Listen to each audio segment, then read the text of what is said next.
শতবয়সী বৃদ্ধা কয়েদ ভানু। দুনিয়াতে একমাত্র আপনজন অন্ধ বাক প্রতিবন্ধী ছেলে ভাস্কর। তার বয়সও ৭০ ছাড়িয়েছে।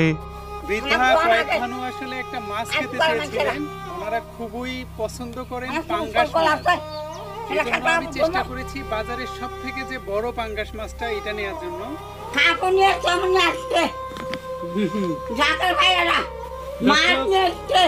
এই মুহূর্তে দেখতে পাচ্ছেন আসলে খুবই খুশি হয়েছে যে জাকের ভাই আসছে, মাছ নিয়ে আসছে, ডিম নিয়ে আসছে। এতটা খুশি আসলে আগের দিন দেখিনি আমরা ওইভাবে। এই যে নতুন লুঙ্গি পরিয়ে দেওয়ার পর, নতুন একটা পাঞ্জাবি পরিয়ে দেওয়ার পর ওনার কিন্তু লুকটাই চেঞ্জ হয়ে গেছে। বড় একটি পাঙ্গাস মাছ খেতে চেয়েছিলেন বৃদ্ধা কয়েদ ভানু ও তার অন্ধ বাক প্রতিবন্ধী ছেলে ভাস্কর। তাই বাজারের সব থেকে বড় একটি পাঙ্গাস মাছ ক্রয় করে সাথে ডিম, তেল, লবণ সহ কিছু বাজার করে নিয়ে গেলাম কয়েদ ভানুর বাড়িতে।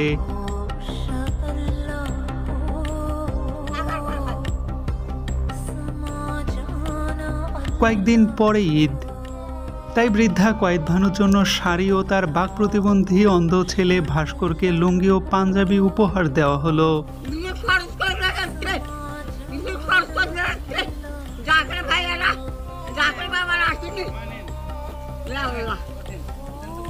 বড় মাছ, বাজার এবং নতুন কাপড় দেখে দুজন খুশিতে মাতোয়ারা হয়েছেন। চলুন একটু জেনে আসি বৃদ্ধা মা ও তার অন্ধ ছেলের জীবন কাহিনী। অন্ধ বৃদ্ধ প্রতিবন্ধী ছেলেকে নিয়ে বৃদ্ধা মায়ের জীবন যুদ্ধ। নিজের নুয়ে পড়া দেহটাই টেনে নেওয়া কষ্টসাধ্য, তার উপর আছে বৃদ্ধ প্রতিবন্ধী সন্তানের দায়িত্ব। বৃদ্ধা কয়েদ ভানু বেওয়ার জীবনটাই একটা যুদ্ধ। বয়সের ভারে চলতে পারেন না নিজেই, অথচ সন্তানের সেবায় এতটুকু কার্পণ্যতা নেই কয়েদ ভানু। বয়সের ভারে অনেকটাই নুয়ে পড়েছেন নিচের দিকে। চোখে দেখছেন কম, কানে শুনছেন না ভালো করে, এমনকি শরীর নিয়ে ঠিকভাবে হাঁটতেও পারছেন না। উল্টো শারীরিক প্রতিবন্ধী বৃদ্ধ ছেলেকে দেখাশোনা করছেন তিনি। বাক প্রতিবন্ধী সন্তান ভাস্করের বয়স ৭০ পেরিয়েছে। স্বামী হারানো কয়েদ ভানুর ২ মেয়ের বিয়ে হয়েছে। ছেলেকে নিয়ে এতদিন কাজ করে দিনাতিপাত করেছেন ঠিকই, কিন্তু এভাবে আর কতদিন?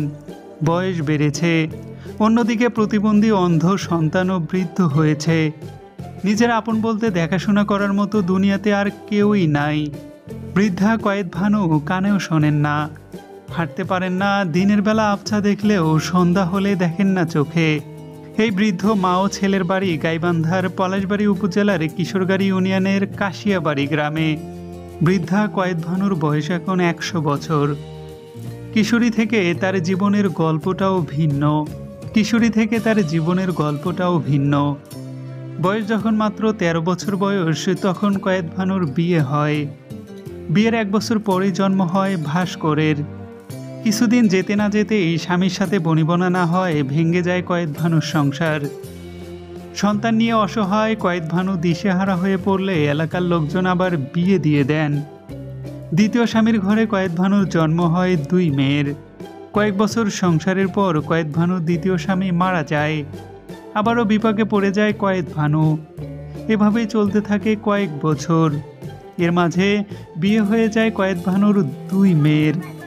বিয়ের পর ২ মেয়ে কয়েদ ভানুর সাথে সম্পর্ক বিচ্ছিন্ন করে দেয়। অভাবে তাড়নায় কয়েদ ভানুর কাজ করতেন অন্যের বাসায়।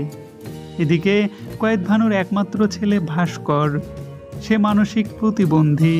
প্রতিবন্ধকতাকে নিয়েও কাজ করতেন গ্যারেজে, মুছে দিতেন মোটরসাইকেল ও অটো রিক্সা। কিছুদিন পর সেও অসুস্থ হয়ে যায়। এরপর থেকে কয়েদ ভানুর জীবন চলছে অন্যের দ্বারে দ্বারে ঘুরে। কোথাও আশ্রয় না পেয়ে দীর্ঘদিন থেকেছেন রাস্তায় এবং বাজারে। এখন নানান কষ্টে মা ও ছেলের দিন কাটছে স্থানীয় একটি স্বেচ্ছাসেবী সংগঠনের দেয়া অন্যের জায়গায় একটি ঘরে। শত কষ্টের কথার মাঝে রান্নার কথা ভুলে গিয়েছি। এই মা ও ছেলের রান্নার জন্য একজন খালাকে ডেকে আনা হয়েছে। তিনি মাছ কাটছেন। তারও কষ্টের শেষ নেই, তিনিও অভাবী। নাম লতা বেগম।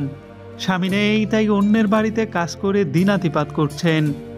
লতা খালার গল্প তুলে ধরবো অন্য দিন। ততক্ষণে চলুন ভাস্করকে নতুন কাপড় পরে দেয়া যাক। দর্শক দেখতে পাচ্ছেন, নতুন কাপড় দেখে মা কিন্তু আনন্দে তার ছেলের কাপড় খুলে দিলেন নতুন কাপড় পরিয়ে দেবার জন্য। এটা পরে দেন মা, এটা পরে দেন। হ্যাঁ নেন, এটা নেন তো। আমাদের সামান্য উপহার পেয়ে কতটা খুশি হয়েছেন তিনি কিন্তু আসলে ওইভাবে কথা বলতে পারেন না, তারপরেও যখন দেখেছেন এগুলো বলতেছেন যে নতুন এগুলো। তো এই যে এই বিষয়টা, এটা কিন্তু সত্যি চোখ ধাঁধানোর মতো। আমরা মনে করি আমাদের সমাজের যারা অসহায় মানুষ আছে তাদের হয়তো অনেক বেশি চাহিদা, আসলে কিন্তু এইটা না। তাদের চাহিদা খুবই সীমিত। তারা সামান্য কিছু পেলে যে কতটা খুশি হয়, আপনি হয়তো চোখের সামন থেকে না দেখলে কখনোই সেটা অবলোকন করতে পারবেন না। বাহ, এই যে হয়ে গেল। আমি একটু ওই যে বাটনগুলো লাগিয়ে দেই। দেখি এই হাতটা একটু দেন তো। বাহ, এটা তো চমৎকার লাগতেছে।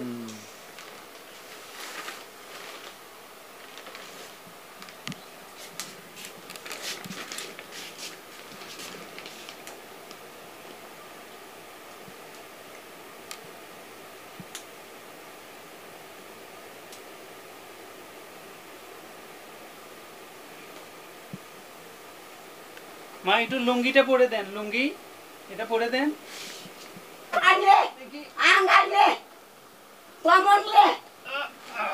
হ্যাঁ পরে দেন।